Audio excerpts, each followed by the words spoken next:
ವಿರಾಮದ ನಂತರ ನಾಡು ನಾಡಿಗೆ ಸ್ವಾಗತ.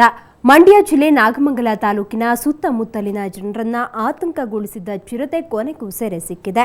ಕಳೆದ ರಾತ್ರಿ ತೋಟದ ಮನೆಯೊಂದಕ್ಕೆ ನುಗ್ಗಿದ ಚಿರತೆ ಕೊಟ್ಟಿಗೆಯಲ್ಲಿದ್ದ ಜಾನುವಾರುಗಳ ಮೇಲೆರಗಿದೆ. ಅಲ್ಲದೆ ವ್ಯಕ್ತಿಯೊಬ್ಬನನ್ನ ಕಚ್ಚಿ ಗಾಯಗೊಳಿಸಿದೆ. ಈಗ ಚಿರತೆಯನ್ನ ಹಿಡಿದು ಕಾಡಿಗೆ ಬಿಡಲಾಗಿದೆ.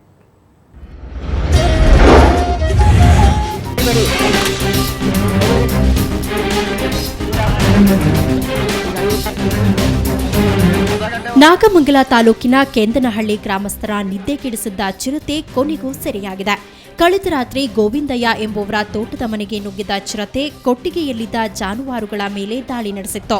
ಇದೇ ವೇಳೆ ಜಾನುವಾರುಗಳನ್ನು ರಕ್ಷಿಸಲು ಬಂದ ನರಸಿಂಹಯ್ಯ ಎಂಬಾತನ ಮೇಲೂ ಎರಗಿ ಕಚ್ಚಿ ಗಾಯಗೊಳಿಸಿತ್ತು. ಬಳಿಕ ಬಚ್ಚಲು ಮನೆಗೆ ನುಗ್ಗಿ ಅವಿತುಕೊಂಡಿತ್ತು. ಇದರಿಂದ ಭಯಭೀತರಾದ ಕುಟುಂಬ ಸದಸ್ಯರು ಮನೆಯ ಕೊಠಡಿಯೊಂದರಲ್ಲಿ ಬಚ್ಚಿಟ್ಕೊಂಡಿದ್ರು. ಸೇಮೇಶ್ವರ ಹತ್ರ ಅಲ್ಲೋಗಿ ನೋಡೋದ್ರಲ್ಲಿ ಚಿರತೆ ಕಾಣ್ತು. ಅದೇ ತಕ್ಷಣ ದೊಣ್ಣೆಗಳೆಲ್ಲ ಎತ್ಕೊಂಡು ನನ್ನ ತಮ್ಮ ನಾನು ಎತ್ಕೊಂಡು ಆ ಹಸು ಯಾವಾಗ ಹಿಂಗೆ ಪರ್ಚಿಬಿಡ್ತೋ ಆವಾಗ ಏಟು ಹೊಡೆದ್ಬಿಟ್ವಿ. ಹೊಡೆದ ತಕ್ಷಣ ಎಗರ್ಬಿಟ್ಟು ಬಚ್ಚೆ ಮನೆಗೆ ಸೇರ್ಕೊಂಡ್ಬಿಡ್ತು. ಚಿರತೆ ನುಗ್ಗಿದ ಸುದ್ದಿ ತಿಳಿದ ಗ್ರಾಮಸ್ಥರು ಕೂಡಲೇ ಪೊಲೀಸರು ಮತ್ತು ಅರಣ್ಯ ಇಲಾಖೆಗೆ ಸುದ್ದಿ ಮುಟ್ಟಿಸಿದ್ದಾರೆ. ಕೂಡಲೇ ಸ್ಥಳಕ್ಕೆ ಆಗಮಿಸಿದ ಅರಣ್ಯ ಸಿಬ್ಬಂದಿ ಸತತ 2 ಗಂಟೆಗಳ ಕಾಲ ಕಾರ್ಯಾಚರಣೆ ನಡೆಸಿದ್ರು. ಮೈಸೂರು ಹಾಗೂ ಚಾಮರಾಜನಗರದ ಅರವಳಿಕೆ ತಜ್ಞರ ನೆರವಿನಿಂದ ಇವತ್ತು ಬೆಳಗ್ಗೆ 7:30 ವೇಳೆಗೆ ಚಿರತೆಯನ್ನ ಸೆರೆ ಹಿಡಿಯಲಾಯಿತು.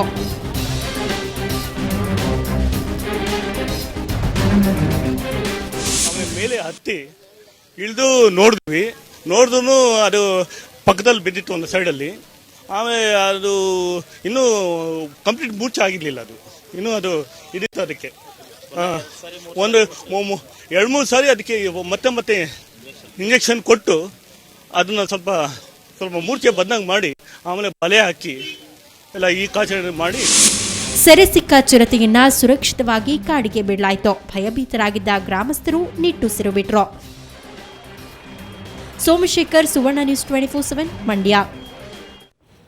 ಇನ್ನು ತುಮಕೂರು ಜಿಲ್ಲೆ ಗುಬ್ಬಿ ತಾಲೂಕಿನ ಚೇಳೂರು ಬಳಿ ಕರಡಿಯೊಂದು ವ್ಯಕ್ತಿಯ ಮೇಲೆ ದಾಳಿ ಮಾಡಿದೆ. ಗುಬ್ಬಿ ತಾಲೂಕಿನ ಸೋರೆಕಾಯಿಪೇಟೆಯಲ್ಲಿ ಕಳೆದ ಕೆಲವು ದಿನಗಳ ಹಿಂದೆ 2 ಮರಿಗಳೊಂದಿಗೆ ಕರಡಿ ಕಾಣಿಸಿಕೊಂಡಿತ್ತು. ರಸ್ತೆ ಬದಿಯ ಸೇತುವೆ ಬಳಿ ಬಿಡಾರ ಹೂಡಿದ ಕರಡಿ ರಸ್ತೆಯಲ್ಲಿ ಸಂಚರಿಸುವವರ ಮೇಲೆ ಪದೇ ದಾಳಿ ಮಾಡ್ತಾ ಇತ್ತು. ಇದರಿಂದ ಗಾಬರಿಗೊಂಡ ಗ್ರಾಮಸ್ಥರು ಕರಡಿಯನ್ನ ಹಿಡಿಯಲು ಮುಂದಾದ್ರು. ಈ ವೇಳೆ ಓರ್ವ ವ್ಯಕ್ತಿಯ ಮೇಲೆ ದಾಳಿ ನಡೆಸಿ ಗಾಯಗೊಳಿಸಿತು. ತೀವ್ರವಾಗಿ ಗಾಯಗೊಂಡ ಬಸವರಾಜರನ್ನ ಆಸ್ಪತ್ರೆಗೆ ದಾಖಲಿಸಲಾಗಿದೆ. ಬಸವರಾಜು ಸ್ಥಿತಿ ಗಂಭೀರವಾಗಿದೆ. ವಿಷಯ ತಿಳಿದು ಸ್ಥಳಕ್ಕೆ ಬಂದ ಅರಣ್ಯ ಅಧಿಕಾರಿಗಳಿಗೆ ದಿಗ್ಬಂಧನ ಹಾಕಿದ ಗ್ರಾಮಸ್ಥರು ತರಾಟೆಗೆ ತೆಗೆದುಕೊಂಡ್ರು. ಈ ಮಧ್ಯೆ ದಾಳಿ ಮಾಡಿದ ಕರಡಿ ತನ್ನ 2 ಮರಿಗಳನ್ನ ಬಿಟ್ಟು ಓಡಿ ಹೋಗಿದೆ. ಅರಣ್ಯ ಅಧಿಕಾರಿಗಳು ಕರಡಿ ಮರಿಗಳನ್ನ ವಶಕ್ಕೆ ತೆಗೆದುಕೊಂಡಿದ್ದಾರೆ.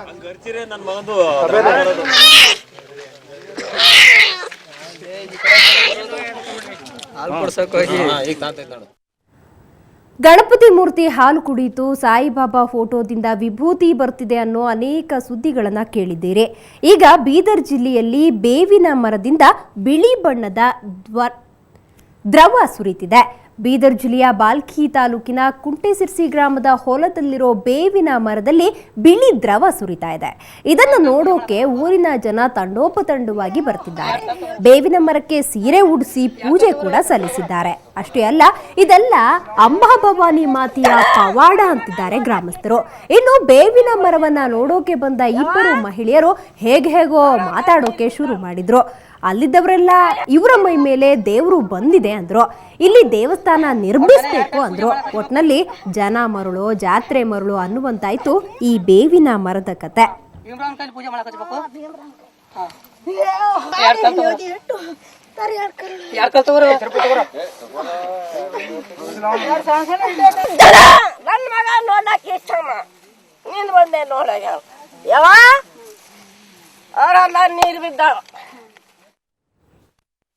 ಅಂದಾಜು 20-25 ವರ್ಷದ ವಯಸ್ಸಿನ ಗಿಡ ಅದ. ಆ ಗಿಡದಾಗ ಏನದಂತಂದ್ರೆ ಈಗ ಒಂದು 15-20 ದಿವಸ ಆಯ್ತು. ಏನದಂತಂದ್ರೆ ಹಾಲಿನ ಥರ ಹಾಲೇ ಸೋರಿದಕ್ಕೆ ಏನದಂತಂದ್ರೆ ಈಗ ಸರಿಯಾಗಿ ದಾರಿ ಕೊಟ್ಟು ಸೋಲ ಆಗ್ತದೆ. ಅವ್ರ ಮನೆಯವ್ರಿಗೆ 2 ದಿವಸ ಹಿಡ್ದು ಏನದಂತಂದ್ರೆ ಯಾಕೋ ಹಿಂಗೆ ನಡೆದಂತ ಕೃಷಿ ಅಂತಂದು ಎಲ್ಲರಿಗೆ ತಿಳಿಸಿದ್ರು. ನಾವು ಇಲ್ಲಿ ಬಂದು ನೋಡೋ ಸಂಖ್ಯೆ ನಮಗೆ ಪ್ರತ್ಯಕ್ಷ ಏನದಂತಂದ್ರೆ ಈಗ ಹಾಲಿನ ಥರ ಸೋಲ ಆಗ್ತದೆ. ಈ ರೀತಿ ನಾವು ಎಲ್ಲಿ ನೋಡಿಲ್ಲ. ಭೂಮಿ ತಾಯಿನೇ ಏನು ಪ್ರಕಟ ಆಗಿ ಎಲ್ಲರಿಗೂ ಜಗದಾಗ ಮಕ್ಕಳಿಗೆಲ್ಲ ಉದ್ಧಾರ ಆಗ್ಬೇಕಂತ ಹೇಳಿ ಇದು ಏನು ಆಕಿಂದೆ ಮೈಮ ಆಕಿಂದೆ ಶಕ್ತಿ ಅದ ಅಂತ ಹೇಳಿ ಈ ಹಾಲು ಹೊಂಟದಲ್ಲ ಅದು ಏನು ಹಾಲು ಹೊಂಟಿದ್ವಿ ಆಕಿಂದೆ ತಾಯಿ ಇದು ಹೃದಯದಲ್ಲಿಂದೆ ಹೊಂಟ. ಅದಕ್ಕೆ ನೀವೇನು ಮಾಡಿದ್ರಿ ಈಗ? ಇದು ಇವತ್ತಿನ ನಾಡು ನಾಡಿ ಕ್ಷಣ ಕ್ಷಣದ ಸುದ್ದಿಗಾಗಿ ನೋಡ್ತಾ ಇರಿ ಸುವರ್ಣ ಸುದ್ದಿವಾಹಿನಿ.